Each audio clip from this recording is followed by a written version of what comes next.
शुरू शिव कुमार दी क्योंकि वेल है, शिव कुमार दी शायरी दे बारे, उन्हां दी शख्सियत दे बारे मैं 2-4 मिनट गल करांगा। उस तो बाद फिर असी अपना इजलास जिहड़ा है वो तनकीद वाले पासे लै जावांगे। मैं समझना कि मैथों बहुत चंगी गल करने वाले इत्थे मौजूद ने, जिन्हां दी गलबात मैं पहले सुनी है, मुशायरे ते भी सुनी।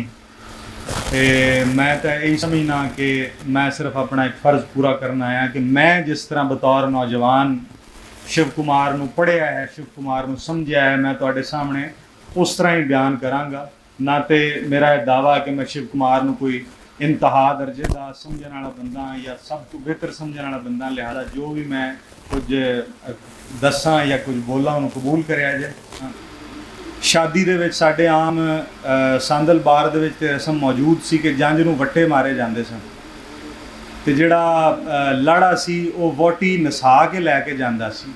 जिहड़ा हुण अजकल एक कल्चर है वो इस तरह का कल्चर नहीं सी। ये कल्चर मैं भी वेख्या, फातमी साहब भी जानते, इकबाल कैसर साहब। तो ये जिहड़ा कल्चर है ये उन्हां जंगां दी एक मिसल साडे कोल एक मिसल दे तौर ते मौजूद है, जिहड़ियां किसी ज़माने च इन्हां खित्तियां दे विच हुंदियां सी। शादी दीयां बहुत सारियां रस्मां जिहड़ियां ने वो उन्हां जंगां या उन्हां वड्डे इवेंट्स तो इस्तार लईयां गईयां ने और हुण छोटियां छोटियां जिहड़ियां रिवायतां बन के छोटे छोटे इवेंट्स बन के साडे सामने मौजूद ने। मैं समझना कि शायरी दे नाल भी कुछ इस तरह का हिसाब किताब हुंदा है। वो इस तरह कि सब तो पहले तो साडे सामने शेर आउंदा है, साडे सामने कंटेंट आउंदा है, उस तो बाद असी उहदे तो असूलो जवाबत अखज़ करने हैं। असी अखज़ करने हैं जी वड्डा शेर किहड़ा हुंदा है जिहड़ा फौरन याद हो जाए। असी अखज़ करने हैं जी वड्डा शेर या अच्छा शेर किहड़ा हुंदा है जिहदा ख्याल वड्डा होवे, जिहदा मजमून वड्डा होवे। ये सारियां चीज़ां असी बाद विच अखज़ करने हैं एक क्रिटिक दे तौर ते, एक मुहक्किक दे तौर ते, जो भी तुसी खोजकार दे तौर ते कह लो।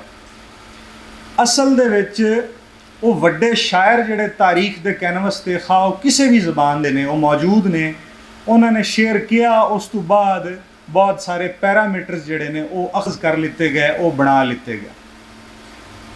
होया है कि उस तो बाद खास तौर ते साडे कोल जिस तरह फैज़ साहब ने भी कहा कि मैं जो पंजाबी लिखण लगना तो मैनूं इंज लगता है कि जिहड़े बाबे लिख गए ने वो मेरे सामने आ जाते हैं तो मेरे कोलों कलम नहीं चुक्या जाता।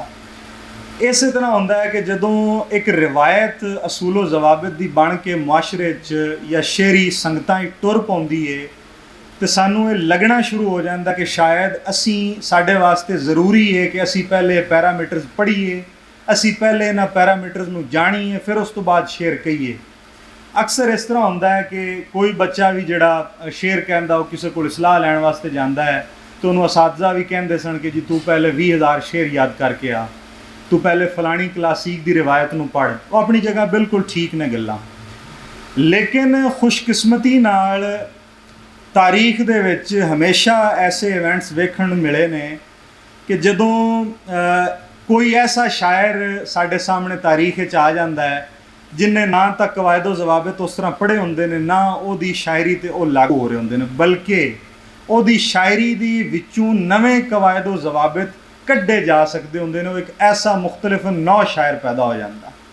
शिव कुमार बटालवी भी मेरी नज़र एक ऐसा शायर है कि जिहड़ा सही माने च मॉडर्न शायर है। साडे कोल एक आम टर्मिनोलॉजी बोली तो जाती कि जी फलाना मॉडर्न शायर है, लेकिन साडे च बहुते लोगों को समझ भी नहीं कि मॉडर्न शायरी हुंदी की है। बेसिकली साडी जिहड़ी पंजाब दे खिते दी शायरी है या साडी पाकिस्तान दी या हिंदुस्तान दी शायरी है, उहदे विच जिहड़े 3 दौर ने, एक प्री कलोनीअल दौर है, एक कलोनीअल दौर है, उस तो बाद दा पोस्ट कलोनीअल दौर है जिहदे विच असीं जिंदा। और शिव जिहड़ा है वो पोस्ट कलोनीअल दौर दा शायर सी और उहदी थॉट जिहड़ी सी उहनूं मॉडर्न शायरी आख्या जांदा। जिहड़ी प्री कलोनीअल शायरी सी ਉਹਦੇ ਵਿੱਚ अमूमन ਤੁਸੀਂ ਵੇਖਦੇ ਹੋ कि ਸਾਡੇ ਕੋਲ एक गज़ल की रिवायत बड़ी लम्मी चौड़ी आ जाती, ਜਿਹਦੇ ਵਿੱਚ ਸਾਡਾ ਜਿਹੜਾ शायरी का मौजू है वो औरत आ जाती साढ़े सामने। असी हर चीज़ नूं रोमैंटिसाइज भी औरत की नज़र नाल करने हैं। ਇਸੇ ਵਜ੍ਹਾ ਤੋਂ ਸਾਨੂੰ ਲੱਗਦਾ ਹੈ ਕਿ ਸ਼ਿਵ ਕੁਮਾਰ ਜਦੋਂ ਇਹ ਕਹਿੰਦਾ ਹੈ ਕਿ ਇੱਕ ਕੁੜੀ ਜਿਹਦਾ ਨਾਮ ਮੁਹੱਬਤ ਹੈ, ਗੁੰਮ ਹੈ, ਗੁੰਮ ਹੈ, ਗੁੰਮ ਹੈ, ਉਹ ਔਰਤ ਦੀ ਗੱਲ ਕਰਦਾ ਹੈ। ਇਹ ਮੈਂ ਬਾਅਦ 'ਚ ਦੱਸਣਾ ਕਿ ਉਹ ਕਿਹਦੀ ਗੱਲ ਕਰਦਾ। ਇਹ ਸਾਡੀ ਤਰਬੀਅਤ ਦੀ ਵਜ੍ਹਾ। ਫਿਰ ਕਲੋਨੀਅਲ ਦੌਰ ਆਉਂਦਾ ਜਿਹਦੇ ਵਿੱਚ ਅਸੀਂ ਪ੍ਰੋਗਰੈਸਿਵ ਹੋ ਜਾਂਦੇ ਹਾਂ। ਉਦੋਂ ਪ੍ਰੋਗਰੈਸਿਵ ਹੋਣ ਦੀ ਲੋੜ ਵੀ ਸੀ, ਲੇਕਿਨ ਜਦੋਂ 1950-60 ਦੇ ਵਿੱਚ ਉਹ ਕਲੋਨੀਅਲ ਥਾਟ ਟੁੱਟਣਾ ਸ਼ੁਰੂ ਹੁੰਦੀ ਹੈ, ਉਹ ਖ਼ਤਮ ਹੋਣਾ ਸ਼ੁਰੂ ਹੁੰਦੀ ਹੈ, ਉਦੋਂ ਸ਼ਾਇਰੀ ਜਿਹੜੀ ਹੈ, ਜਿਹੜਾ ਅਦਬ ਹੈ, ਲਿਟਰੇਚਰ ਹੈ, ਉਹ ਇੱਕ ਸਤਹੀ ਜਿਹੜਾ ਨਾ ਉਹ ਹੋ ਜਾਂਦਾ, ਬੋਗਸ ਹੋ ਜਾਂਦਾ। ਜਿਸ ਤਰ੍ਹਾਂ ਕਿ ਉਹ ਖਾਕੇ 'ਚ ਵੀ ਸ਼ਿਵ ਕੁਮਾਰ ਕਹਿੰਦਾ ਕਿ ਮੈਂ ਗੱਡੀ 'ਚ ਸੂਰ ਲੱਦ ਕੇ ਤਾਂ ਲਿਜਾ ਸਕਦਾ, ਕਿਸੇ ਬੋਗਸ ਰਾਈਟਰ ਨੂੰ ਆਪਣੇ ਨਾਲ ਮੈਂ ਸਫ਼ਰ 'ਤੇ ਨਹੀਂ ਲੈ ਕੇ ਜਾ ਸਕਦਾ। ਔਰ ਸ਼ਿਵ ਨੂੰ ਆਪਣੇ ਦੌਰ ਦੇ ਜ਼ਿਆਦਾਤਰ ਜਿਹੜੇ ਰਾਈਟਰ ਸਨ ਉਹ ਬੋਗਸ ਲੱਗਦੇ ਸਨ, ਜਿਹਦੀ ਵਜ੍ਹਾ ਤੋਂ ਉਹਦੇ ਖਿਲਾਫ ਬਹੁਤ ਜ਼ਿਆਦਾ ਲਿਖਿਆ ਵੀ ਗਿਆ ਔਰ ਇਹ ਸਮਝਿਆ ਗਿਆ ਕਿ ਸ਼ਾਇਦ ਸ਼ਿਵ ਕੁਮਾਰ ਬਟਾਲਵੀ ਜਿਹੜਾ ਹੈ ਉਹ ਜਲਦੀ ਫੇਮ ਹਾਸਲ ਹੋਣ ਦੀ ਵਜ੍ਹਾ ਤੋਂ ਕੋਈ ਬਹੁਤ ਜ਼ਿਆਦਾ ਉਹਦੇ ਅੰਦਰ ਅਨਾ ਆ ਗਈ ਹੈ, ਅਣਖ ਪੈਦਾ ਹੋ ਗਈ, ਉਹਨੂੰ ਕੋਈ ਲੋਕਾਂ ਨਾਲ ਜਾਂ ਸ਼ਾਇਰਾਂ ਨਾਲ ਵੈਰ ਪੈਦਾ ਹੋ ਗਿਆ, ਉਹ ਕਿਸੇ ਨੂੰ ਪਸੰਦ ਹੀ ਨਹੀਂ ਕਰਦਾ। ਠੀਕ ਹੈ ਨਾ। ਇਹ ਹੈ ਸੀ ਉਹ ਦੌਰ ਜਦੋਂ ਕਲੋਨੀਅਲ ਜਿਹੜੀ ਥਾਟ ਹੈ ਉਹ ਟੁੱਟ ਰਹੀ ਸੀ। ਉਸ ਤੋਂ ਬਾਅਦ ਦਾ ਪੋਸਟ ਕਲੋਨੀਅਲ ਦੌਰ, ਜਦੋਂ ਇੱਕ ਸ਼ਾਇਰ ਜਿਹੜਾ ਹੈ ਉਹ ਆਪਣੇ ਵਜੂਦ ਨੂੰ ਨਵੇਂ ਸਿਰਿਓਂ ਮਹਿਸੂਸ ਕਰਨਾ ਸ਼ੁਰੂ ਕਰਦਾ। ਸ਼ਿਵ ਉਸ ਦੌਰ ਦਾ ਸ਼ਾਇਰ ਹੈ ਕਿ ਉਹਦਾ ਜਿਹੜਾ ਵਜੂਦ ਹੈ ਉਹ ਜਦੋਂ ਕਾਇਨਾਤ ਵਿੱਚ ਧੜਕਣਾ ਸ਼ੁਰੂ ਹੁੰਦਾ ਹੈ, ਉਹਨੂੰ ਮਾਡਰਨ ਸ਼ਾਇਰੀ ਆਖਦੇ ਨੇ, ਉਹਨੂੰ ਪੋਸਟ ਕਲੋਨੀਅਲ ਦੌਰ ਆਖਦੇ ਨੇ, ਪੋਸਟ ਕਲੋਨੀਅਲ ਸ਼ਾਇਰੀ ਆਖਦੇ ਨੇ। ਔਰ ਸ਼ਿਵ ਦੇ ਇਹ ਜਿਹੜੀ ਪੋਸਟ ਕਲੋਨੀਅਲ ਥਾਟ ਹੈ ਇਹ ਬੜੀ ਮਜ਼ਬੂਤੀ ਨਾਲ ਪਾਈ ਜਾਂਦੀ। ਮਸਲਨ ਉਹ ਆਉਂਦਾ ਹੈ ਕਿ ਭੁੱਖੇ ਬਾਣੇ ਸੌਣ ਜਿੱਥੇ ਖੇਤਾਂ ਦੇ ਰਾਣੇ, ਸਜਣਾ ਦੇ ਰੰਗ ਜਿਹੇ ਕਣਕਾਂ ਦੇ ਦਾਣੇ, ਤਾਰਿਆਂ ਜਿੱਥੇ ਤਾਰਿਆਂ ਨੂੰ ਲੱਭਦੀ ਏ ਲੋ ਨਹੀਂ ਉੱਥੇ ਮੇਰਾ ਯਾਰ ਵਸਦਾ। ਸਾਡੀ ਜਿਹੜੀ ਤਰਬੀਅਤ ਹੈ ਉਹ ਸਾਨੂੰ ਆਉਂਦੀ ਹੈ ਕਿ ਯਾਰ ਕੋਈ ਔਰਤ ਹੋ ਸਕਦੀ ਹੈ, ਲੇਕਿਨ ਜਦੀਦ ਜਿਹੜੀ ਸਾਈਕੋਲੋਜੀ ਦੀ ਜ਼ੁਬਾਨ ਹੈ ਉਹਦੇ ਵਿੱਚ ਇੱਕ ਲਫ਼ਜ਼ ਇਸਤੇਮਾਲ ਹੁੰਦਾ ਹੈ ਇੰਪੈਥ।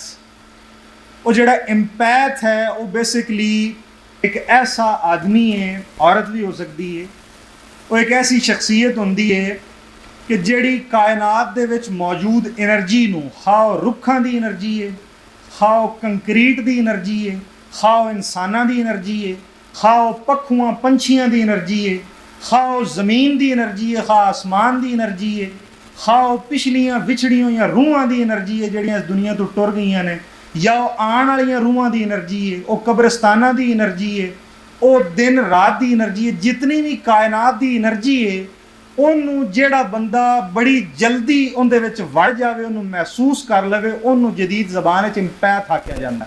ਔਰ ਮੇਰੀ ਨਜ਼ਰ ਵਿੱਚ ਜਿਹੜਾ ਸ਼ਿਵ ਕੁਮਾਰ ਬਟਾਲਵੀ ਹੈ ਉਹ ਇੱਕ ਇੰਪੈਥ ਹਾਂ। ਕਿਉਂ? ਉਹਦੀ ਜਿਹੜੀ ਆਖਰੀ ਨਜ਼ਮ ਹੈ, ਕਿਹਾ ਜਾਂਦਾ ਆਖਰੀ ਨਜ਼ਮ ਹੈ ਰੁੱਖ, ਉਹਨੂੰ ਵੀ ਅਗਰ ਤੁਸੀਂ ਪੜ੍ਹੋਗੇ, ਕੁਝ ਰੁੱਖ ਮੈਨੂੰ ਪੁੱਤ ਲੱਗਦੇ ਨੇ, ਕੁਝ ਰੁੱਖ ਲੱਗਦੇ ਮਾਵਾਂ, ਕੁਝ ਰੁੱਖ ਦੀਆਂ ਬੈਣਾ ਵਰਗੇ, ਕੁਝ ਰੁੱਖ ਵਾਂਗ ਬਿਰਾਵਾਂ, ਇੱਕ ਰੁੱਖ ਮੇਰੀ ਦਾਦੀ ਵਾਕਣ ਮਿੱਠਾ ਤੇ ਰੁਖਾਵਾਂ, ਕੁਝ ਰੁੱਖ ਮੇਰਾ ਦਿਲ ਕਰਦਾ ਹੈ ਮੁੱਢ ਰੁੱਖ ਖਡਾਵਾਂ, ਤੇ ਆਖਰੀ ਲੈਣ ਹੈ ਕੁਝ ਰੁੱਖ ਮੇਰਾ ਦਿਲ ਕਰਦਾ ਹੈ ਚੁੰਮਾਂ ਤੇ ਮਰ ਜਾਵਾਂ। ਇਹ ਜਿਹੜਾ ਆਖਰੀ ਮਿਸਰਾ ਹੈ ਇਹ ਬੇਸਿਕਲੀ ਸਾਨੂੰ ਦੱਸਦਾ ਹੈ ਕਿ ਸ਼ਿਵ ਕੁਮਾਰ ਕੌਣ ਹੈ। ਇੱਕ ਜਿਹੜਾ ਇੰਪੈਥ ਹੈ, ਜਿਹੜਾ ਇਸ ਕਾਇਨਾਤ ਦੀ એનર્ਜੀ ਨਾਲ ਬੜੀ ਜਲਦੀ ਰਿਲੇਟ ਕਰ ਜਾਂਦਾ ਹੈ, ਉਹਦੀ ਜਿਹੜੀ ਮੁਕੰਮਲ ਹੋਣ ਦੀ ਹਾਲਤ ਹੈ ਉਹ ਸਿਰਫ ਇੱਕ ਤਰੀਕੇ ਨਾਲ ਅਚੀਵ ਹੋ ਸਕਦੀ ਹੈ, ਉਹ ਹੈ ਮਰਨਾ। ਇਸੇ ਪਰ ਉਹ ਆਉਂਦਾ ਹੈ ਕਿ ਇੱਕ ਰੁੱਖ ਮੇਰਾ ਦਿਲ ਕਰਦਾ ਹੈ ਚੁੰਮਾਂ ਤੇ ਮਰ ਜਾਵਾਂ। ਉਹ ਇਸ ਤੋਂ ਜ਼ਿਆਦਾ ਡਿਬੇਟ ਹੀ ਨਹੀਂ ਕਰਦਾ। ਉਹਦੇ ਇੰਟਰਵਿਊ ਦੇ ਵਿੱਚ ਵੀ ਤੁਸੀਂ ਸੁਣ ਲਓ, ਉਹ ਪੁੱਛਦਾ ਹੈ ਕਿ ਜੀ ਤੁਹਾਨੂੰ ਕਿਸੇ ਨਾਲ ਮੁਹੱਬਤ ਹੋਈ? ਉਹ ਆਂਦਾ ਉਹ ਤਸਵੀਰ ਮੇਰੇ ਕੋਲ ਬਣੀ ਹੀ ਨਹੀਂ, ਕਿਸੇ ਦੇ ਹੱਥਾਂ ਨਾਲ, ਕਿਸੇ ਦੇ ਪੈਰਾਂ ਨਾਲ, ਕਿਸੇ ਦੇ ਜਿਹੜਾ ਉਹ ਵਾਲਾਂ ਨਾਲ, ਉਹ ਤਸਵੀਰ ਮੇਰੇ ਕੋਲ ਮੁਕੰਮਲ ਨਹੀਂ ਹੋਈ। ਉਹ ਤਸਵੀਰ ਕਿਸੇ ਲੜਕੀ ਦੀ ਨਹੀਂ ਹੈ। ਉਹ ਇਹੀ ਤਾਂ ਦੱਸਣਾ ਚਾਹ ਰਿਹਾ ਹੁੰਦਾ ਹੈ ਕਿ ਤੁਸੀਂ ਇੰਟਰਵਿਊ ਕਰਨ ਵਾਲੇ ਜਿਹੜੇ ਮੈਥੋਂ ਮੁੜ ਸਵਾਲ ਕਰ ਦਿਓ, ਜਾਂ ਆਮ ਵੀ ਸ਼ਾਇਰਾਂ ਕੋਲ ਹਮੇਸ਼ਾ ਹੀ ਉਹ ਸਵਾਲ ਹੁੰਦਾ ਹੈ ਕਿ ਤੁਹਾਨੂੰ ਮੁਹੱਬਤ ਹੋਈ, ਉਸ ਦਿਲ ਟੁੱਟਿਆ ਹੋਇਆ ਕਿ ਤੁਸੀਂ ਸ਼ਾਇਰੀ ਸ਼ੁਰੂ ਕੀਤੀ। ਸ਼ਾਇਰੀ ਇਸ ਤੋਂ ਬੜੀ ਪਰੇ ਦੀ ਚੀਜ਼ ਹੈ, ਸ਼ਾਇਰੀ ਇਸ ਤੋਂ ਸ਼ੁਰੂ ਵੀ ਨਹੀਂ ਹੋਣਾ ਚਾਹੁੰਦੀ, ਸ਼ਾਇਰੀ ਐਡੀ ਵੱਡੀ ਚੀਜ਼ ਹੈ। ਉਹ ਇਹੋ ਪਿਟਣਾ ਪਿਟਦਾ ਹੁੰਦਾ ਕਿ ਭਾਈਜਾਨ ਇਹੋ ਜਿਹਾ ਕੋਈ ਰੌਲਾ ਨਹੀਂ, ਉਹ ਤਸਵੀਰ ਮੇਰੇ ਕੋਲ ਬਣੀ ਨਹੀਂ। ਕਿਉਂ? ਕਿਉਂਕਿ ਇਸ ਕਾਇਨਾਤ ਦੇ ਵਿੱਚ ਜਿਹੜੀ એનર્ਜੀ ਇਤਨੀ ਸਕੈਟਰਡ ਹੈ, ਇਤਨੀ ਬਿਖਰੀ ਹੋਈ ਹੈ, ਇਤਨੀ ਖਿਲਰੀ ਹੋਈ ਹੈ, ਉਹਨੂੰ ਉਹ ਇਸ ਜਿਸਮ ਦੇ ਵਿੱਚ ਹੁੰਦਿਆਂ ਹੋਇਆਂ ਜਮ੍ਹਾਂ ਨਹੀਂ ਕਰ ਸਕਦਾ। ਇਸੇ ਤੋਂ ਸਾਡੀ ਸੂਫੀਜ਼ਮ ਦੀ ਥਾਟ ਵੀ ਜਨਮ ਲੈਂਦੀ ਹੈ, ਜਿੰਦੇ ਤੋਂ ਅਸੀਂ ਆਪਣੀ ਪਿਛਲੀ ਸ਼ਾਇਰੀ ਸਮਝਣਾ ਸ਼ੁਰੂ ਕਰਨੇ ਆ ਬਾਬਿਆਂ ਦੀ, ਜਿਹਦੇ ਵਿੱਚ ਅਸੀਂ ਕਹਿੰਦੇ ਹਾਂ ਜੀ ਵਾਰਿਸ ਸ਼ਾਹ ਔਰਤ ਦਾ ਸਰਾਪਾ ਬਿਆਨ ਕਰਦਾ। ਲੋਕ ਕਹਿੰਦੇ ਜੀ ਵਾਰਿਸ ਸ਼ਾਹ ਜਿਹੜਾ ਉਹ ਫੋਹਸ਼ ਲਿਖਦਾ, ਲੇਕਿਨ ਲਿਖਣ ਵਾਲੇ ਇਹ ਵੀ ਲਿਖਦੇ ਨੇ ਕਿ ਉਹ ਫੋਹਸ਼ ਨਹੀਂ ਲਿਖਦਾ, ਉਹਦੀ ਗਾਲ ਵੀ ਗਾਲ ਨਹੀਂ ਹੈ। ਇਹ ਕਿਉਂ ਕਹਿੰਦੇ ਨੇ? ਇਹ ਸਾਰੀਆਂ ਥਾਟਸ, ਸਾਰੀਆਂ ਚੀਜ਼ਾਂ ਜਿਹੜੀਆਂ ਸਾਡੀ ਕਾਇਨਾਤ ਨੂੰ ਡਿਸਕ੍ਰਾਈਬ ਕਰਦੀਆਂ ਨੇ, ਬਿਆਨ ਕਰਦੀਆਂ ਨੇ। ਵੱਡਾ ਸ਼ਾਇਰ ਇਸ ਥਾਟ ਨੂੰ ਬਿਆਨ ਕਰਦਾ ਹੈ, ਇਸ ਚੀਜ਼ ਨੂੰ ਲੈ ਕੇ ਆਉਂਦਾ। ਮਸਲਨ ਇੱਕ ਮਿਸਾਲ ਹੈ ਸ਼ਿਵ ਕੁਮਾਰ ਬਟਾਲਵੀ ਦੇ ਬਾਰੇ ਇੱਕ ਮਿਥ ਜਾਂ ਇੱਕ ਗੱਲ ਸੁਣੀ ਜਾਂਦੀ ਹੈ ਕਿ ਹਿਮਾਚਲ ਪ੍ਰਦੇਸ਼ ਦੇ ਵਿੱਚ ਉਹ ਕਿਸੇ ਮੰਦਰ 'ਤੇ ਬ੍ਰਿਗਨਾਥ ਦਾ ਮੰਦਰ ਹੈ ਮੇਰਾ ਖਿਆਲ ਹੈ, ਉੱਥੇ ਉਹ ਗਏ, ਉੱਥੇ 10-15 ਦਿਨ ਰਹੇ। ਉੱਥੇ ਉਹਨਾਂ ਨੇ ਕਿਸੇ ਕੁੜੀ ਨੂੰ ਵੇਖਿਆ, ਉਸ ਕੁੜੀ ਨੂੰ ਵੇਖ ਕੇ ਉਹਨਾਂ ਨੂੰ ਇੱਕ ਮੁਹੱਬਤ ਦੀ ਫੀਲਿੰਗ ਉਹਨਾਂ ਦੇ ਅੰਦਰ ਜਾਗੀ। ਉਹਨਾਂ ਨੇ ਉੱਥੇ ਨਜ਼ਮ ਲਿਖੀ ਕਿ ਇੱਕ ਕੁੜੀ ਜਿਹਦਾ ਨਾਮ ਮੁਹੱਬਤ ਹੈ, ਗੁੰਮ ਹੈ ਗੁੰਮ ਹੈ ਗੁੰਮ ਹੈ, ਕਿ ਉਹ 7-8 ਦਿਨ ਨੂੰ ਵੇਂਦੇ ਰਹੇ। 9ਵੇਂ ਦਿਨ ਜਦੋਂ ਨਹੀਂ ਆਈ ਤੇ ਫਿਰ ਉਹਨਾਂ ਨੇ ਨਜ਼ਮ ਲਿਖੀ। ਮੇਰਾ ਸਵਾਲ ਇਹ ਹੈ ਕਿ ਜੇ ਉਹ ਔਰਤ ਪਰਸਤ ਹੁੰਦਾ ਜਾਂ ਜਿਸਮ ਪਰਸਤ ਹੁੰਦਾ ਤੇ ਉਹ 7-8 ਦਿਨ ਇੰਤਜ਼ਾਰ ਕਿਉਂ ਕਰਦਾ ਰਿਹਾ? ਉਹ ਤਾਂ ਸੋਹਣਾ ਵੀ ਐਡਾ, ਜਾ ਕੇ ਉਸ ਕੜਵੀ ਨੂੰ ਆਖਦਾ ਵੀ ਮੈਨੂੰ ਤੂੰ ਸੋਹਣੀ ਲੱਗਦੀ ਪਈ। ਸ਼ਾਇਰ ਸਾਰੇ ਹੀ ਕਰਦੇ ਨੇ। ਉਹਨੇ ਨਜ਼ਮ ਲਿਖੀ ਕਿਉਂ? ਕਿਉਂਕਿ ਅੱਛਾ ਇੱਕ ਮਜ਼ੇ ਦੀ ਗੱਲ ਇਹ ਵੀ ਕਿ ਜਿਹੜਾ ਉਹ ਮੰਦਿਰ ਹੈ, ਉਹ ਜਿਸ ਹਿੰਦੂ ਦੇਵੀ ਦਾ ਮੰਦਿਰ ਹੈ ਉਹਦੇ ਬਾਰੇ ਮਿਥ ਪਾਈ ਜਾਂਦੀ ਕਿ ਉਹਦੇ ਜਿਸਮ ਦੇ 12 ਟੁਕੜੇ ਕੱਟ ਕੇ ਮੁਖਤਲਿਫ ਹਿੰਦੁਸਤਾਨ ਦੇ ਇਲਾਕਿਆਂ 'ਚ ਡਿੱਗੇ ਸਨ। ਤੇ ਜਿਹੜਾ ਉਹ ਮੰਦਿਰ ਹੈ ਜਿੱਥੇ ਸ਼ਿਵ ਜਾਂਦਾ, ਉੱਥੇ ਜਿਹੜਾ ਟੁਕੜਾ ਡਿੱਗਿਆ ਸੀ ਉਹ ਵਜਾਇਨਾ ਦਾ ਸੀ, ਜਿੱਥੋਂ ਆਦਮੀ ਪੈਦਾ ਹੁੰਦਾ। ਸ਼ਿਵ ਉੱਥੇ ਜਾਂਦਾ ਸੀ। ਸ਼ਿਵ ਦੀ ਜਿਹੜੀ એનર્ਜੀ ਹੈ, ਸ਼ਿਵ ਦੀ ਜਿਹੜੀ ਥਾਟ ਹੈ, ਉਹ ਵੱਡੇ ਸ਼ਾਇਰਾਂ ਦੀ ਤਰ੍ਹਾਂ ਫੈਮਿਨਿਨ ਹੈ, ਕਿਉਂਕਿ ਜਿਹੜੀ ਮਰਦ ਦੀ એનર્ਜੀ ਹੈ ਉਹ ਗੁੱਸੇ ਵਾਲੀ ਹੈ, ਤਾਕਤ ਵਾਲੀ ਹੈ।